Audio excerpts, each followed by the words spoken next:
رسول اللہ صلی اللہ علیہ وسلم نے فرمایا، سب سے افضل عمل کسی مسلمان کو خوش کرنا ہے۔ اے اللہ ہمیں دین کی سمجھ عطا فرما۔ اے مطلب تیرا شکریہ، تو نے جوڑ رکھا ہے انسانوں کو۔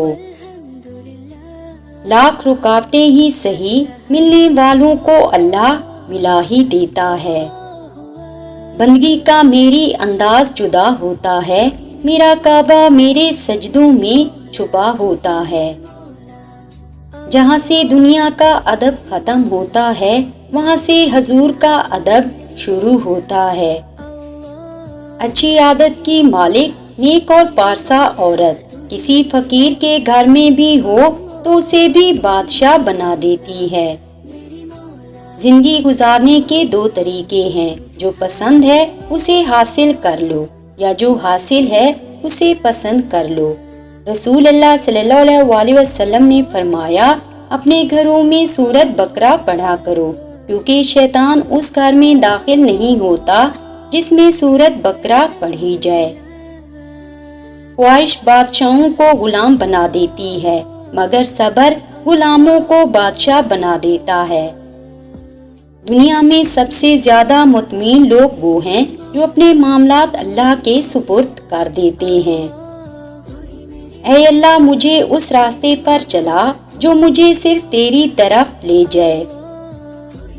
جب رزق میں تنگی محسوس ہو تو غور کر لیا کرو کہ ماں باپ کے لیے دعا کرنا تو نہیں چھوڑ دی۔ امام جعفر صادق نے فرمایا، لوگوں کو راضی رکھنا ناممکن ہے اور لوگوں کی زبانوں کو خاموش رکھنا اس سے بھی مشکل ہے۔ لوگوں کی زبانوں سے تو انبیاء تک محفوظ نہ رہے۔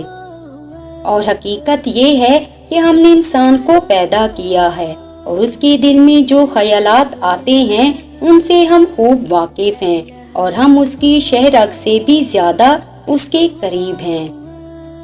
امام احمد بن حنبل فرمایا کرتے تھے کہ رسول اللہ کے کسی صحابی کے فضائل میں اتنی احادیث وارد نہیں ہیں جتنی احادیث حضرت علی بن ابی طالب کے فضائل کے بارے میں ہیں۔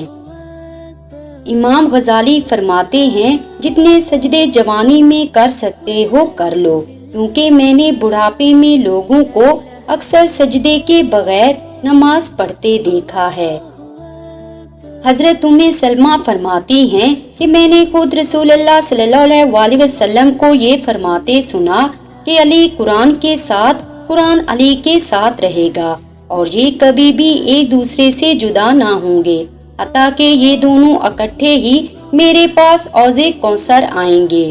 حیا اور کم بولنا ایمان کی شاخیں ہیں۔ ٹھوکر کے بغیر کوئی بردباد نہیں بنتا، تجربے کے بغیر کوئی دانا نہیں بنتا۔ سب سے اچھی ہجرت گناہوں سے نیکیوں کی طرف جانا ہے۔ نرم مزاج اور نرم خوش شخص پر دوزخ کی آگ حرام ہے۔